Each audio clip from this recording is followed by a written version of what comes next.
ለመምጣት ብንፈልግ አንድም ቀጥታ መምጣት እንችላለን። ወደ ግራም ወደ ቀኝም ሳንል ቀጥ ያለ መስመር ይዘን መምጣት እንችላለን። ነገር ግን መንገድ ከሌለ እንደዚህ ቀጥታ መንገድ ከሌለ መንገዳችን ምናልባት አቀበት ወይም ቁልቁለት ካለው እንዲህ እያልን እንመጣ እንችላለን። ወይ ሱቅ መሄድ ከፈለግን እዚህ ጋር ሱቅ ቢኖር በሱቅ አልፈን እንደዚህ መምጣት እንችላለን፣ እንመጣ እንችላለን። ምናልባት ደግሞ በታችኛው በኩል ወንዝ አለ ብንል ያንን ወንዝ ወይም ሐይቅ ነገር አለ ብንል ያንን ሐይቅ ደግሞ አልፈን እንደዚህ ዞረን ልንመጣ እንችላለን እና በሁለቱ ነጥቦች መካከል ያለችው ቀጥተኛዋ መስመር እስካሁን ካየናቸው በሙሉ አጭሯ መንገድ ማለት ነች። ይቺ አረንጓዴዋ መስመር ዲስፕሌስመንት ትባላለች። ዲስፕሌስመንት የሚነግረኝ ከመነሻዬ ምን ያህል ርቄ እንደቆምኩ ነው። አረንጓዴ ዲስፕሌስመንት ይባላል። ዲስፕሌስመንት የሚነግረኝ ከመነሻዬ ምን ያህል ርቄ እንደቆምኩኝ ነው። በእርግጥ የሄድኩት መንገድ ግን ሰማያዊው ማለት ነው። እሱ ግን ዲስታንስ ይባላል እና ምን ያህል እንዳቋረጥኩ የሚነግረኝ ዲስታንስ ነው ማለት ነው።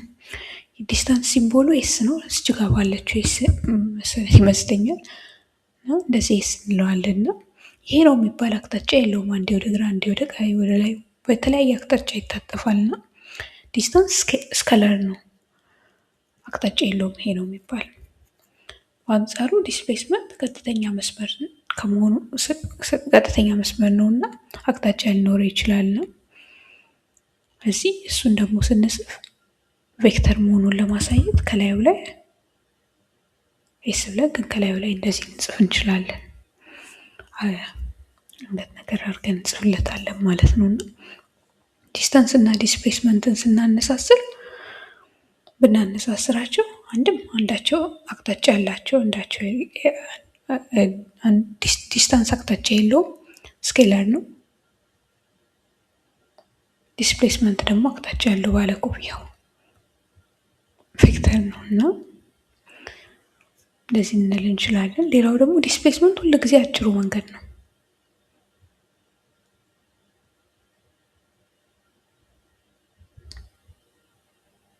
ግን በአጭሩ መንገድ ካልሄድን እኛ በሌላ አቅጣጫ ከተጠቀምን የወሰድነው መንገድ ዲስታንስ ይባላል እና ዲስታንስ የወሰድነው መንገድ ነው። አጭሩ ሊሆን ይችላል፣ ረጅሙ ሊሆን ይችላል። ማንኛውም መንገድ የወሰድነው ዲስታንስ ይባላል። የወሰድነው መንገድ ምንም ሳንተጣጠፍ ቀጥታ ሆኖ ቢሆን ኖሮ ዲስታንሳችን ልክ ከዲስፕሌስመንታችን እኩል ርቀት በሁለቱ መካከል ያለችው ርቀት ብቻ ትሆን ነበር ማለት ነው። የወሰድነው መንገድ ዲስታንስ ይባላል። የሄድንበት መንገድ አጭሩ መንገድ ደግሞ ዲስፕሌስመንት ይባላል እና ዲስታንስ ከዲስፕሌስመንት ወይ ይበልጣል ወይ ይረዝማል ወይ ደግሞ እኩል ነው። ምክንያቱም አጭሩ መንገድ ዲስፕሌስመንት ነው እና ከዲስፕሌስመንት ማጠር አይችልም፣ ግን ከዲስፕሌስመንት እኩል መሆን ይችላል። ምክንያቱም ዲስታንስ የምንለው የወሰድነው መንገድ ከሆነ እና የወሰድኩት መንገድ ከዚህ እስከዚህ ያለውን ቀጥታ መንገድ ከሆነ እሱን ራሱን ከወሰድኩኝ የወሰድኩት መንገድ ዲስታንስ ይባላል። አጭሩ መንገድ ደግሞ ስለሆነ ያው መንገድ ዲስፕሌስመንት ይባላል እና በዛ ጊዜ እኩል ይሆናሉ። አጭሩ መንገድ ከወሰድኩ እኩል ይሆናሉ። አጭሩ መንገድ ካልወሰድኩኝ ግን አጭሩ መንገድ ዲስፕሌስመንት የሆነና እኔ የወሰድኩት ዲስታንስ እኔ የሄድኩበት መንገድ ዲስታንስ ይባላል ማለት ነው።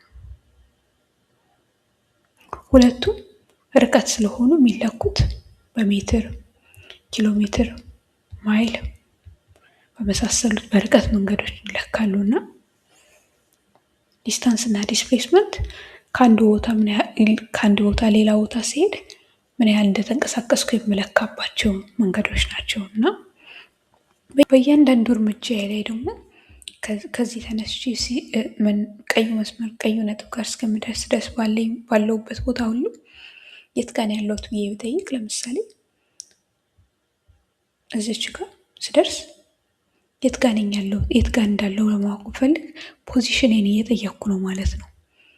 እና ያለሁበትን ማወቅ ስፈልግ ፖዚሽን ማለት የት ጋር ነው ያለሁት ብዬ እንደመጠየቅ እየጠየቅኩ ነው ማለት ነው። እና ፖዚሽኔ ምንድን ነው ሲባል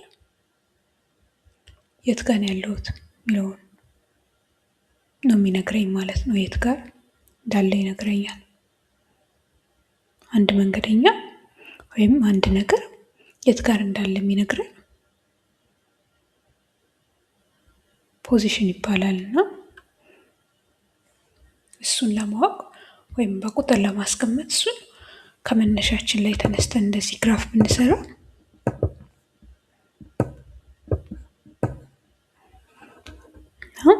መነሻችንን ኦሪጅን ብናደርገው ያው መነሻ ስለሆነ 0 ላይ ብንነሳ ቀለም እንቀይርለትና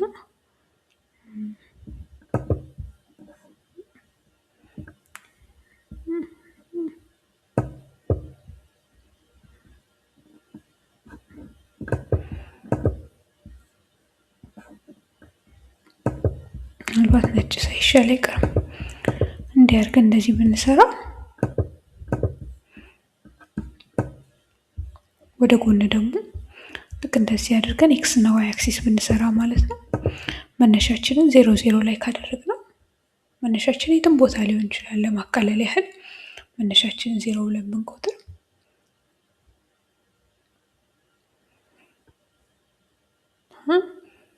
ወደ ላይ ዋይ አለ፣ ወደ ቀኝ ኤክስ አለና እዚች የያዝናት ነጥብ ጋር ስንት መሆናችንን ማወቅ ከፈለግን በኤክስ አቅጣጫ ስንት እንደተንቀሳቀስን እንዲሁም በዋይ አቅጣጫ ስንት እንደተንቀሳቀስን በማየት ለምሳሌ እዚህ አካባቢ ላይ 1 2 3 ብለን እንደዚህ ግራፍ ስለሚሆን ኖሮ 1 2 3 እንዲህ ብለን ብንስል ይቺ ሰማያዊ እቺ ቢጫ ነጥብ ያከበብናት በ0 እና በ1 መካከል እንዳለች እንዲሁም በ1 እና በ2 መካከል እንዳለች እናያለን። እዚህ ጋር ስንል በኤክስ አቅጣጫ 0.5 ግማሽ ማለት ነው። ከአንድ ያነሰ ቦታ ወደ ቀኝ ተንቀሳቅሰን እንዳለን፣ በዋይ አቅጣጫ ደግሞ በ1 እና በ2 መካከል ምናልባት አጠጋግተን 1.5 ብንለው ፖዚሽናችን 0.5 1.5 ነው ማለት ነው።